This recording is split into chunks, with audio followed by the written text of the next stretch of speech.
Umeksena. Janine Gutierrez inagawan ni Tony Gonzaga. Pinag-uusapan ngayon ng mga taga-subaybay ang larawan ng delegasyon ng Pilipinas sa prestihiyosong Venice Film Festival. Dumalo sa world premiere ng kanyang pelikulang Fantasmia ang kapamilya actress na si Janine Gutierrez. Ang pelikulang ito ay kalahok sa out of competition na kategorya ng nasabing film festival. Sa nasabing larawan, makikita si Janine kasama sina Derek Love Diaz, Ronnie Lazaro, Paul Jake Paul, Dong Abay, Hazel Orenstro, at ang mag-asawang Paul Soriano at Tony Gonzaga. Ang kapansin-pansin sa larawan ay ang hawak ni Tony Gonzaga sa watawat ng Pilipinas, na nagsilbing flag bearer ng bansa sa event. Sa kabila ng pagkakaroon ni Janine ng solo na larawan sa kanyang pagdalo sa event, hindi naiwasan ng grupo ng larawan na makatanggap ng iba't ibang reaksyon mula sa mga netizens. May mga komentaryo na nagsasabing tila naaga ng limelight ni Tony Gonzaga ang atensyon kay Janine sa larawan.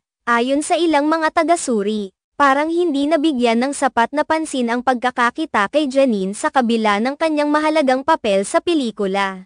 Maraming mga tagahanga at netizens ang nagbigay ng kanilang opinyon sa social media, na nagbigay diin na maaaring ang pagkakasama ni Tony sa larawan ay tila nagpapalayo sa pansin mula kay Janine. Ang ilang mga komento ay tila nagsusulong na maaaring mas nabigyang diin ang papel ni Janine kung wala ang presensya ni Tony na hawak ang watawat. Ang ganitong uri ng reaksyon ay karaniwan sa mga high-profile na kaganapan, kung saan ang bawat detalye ng larawan ay maaaring magdulot ng iba't ibang interpretasyon. Ang mga netizens ay may kanya-kanyang pananaw, at ang ganitong mga isyu ay madalas na nagiging paksa ng mainit na diskusyon online. Bagamat maraming mga komento ang naglalaman ng negatibong pananaw, mayroon ding mga sumusuportang opinyon na nagbibigay pansin sa kahalagahan ng bawat individual sa larawan. Ang pagdalo ni Janine sa Venice Film Festival ay isang malaking tagumpay hindi lamang para sa kanya kundi para sa buong industriya ng pelikula sa Pilipinas.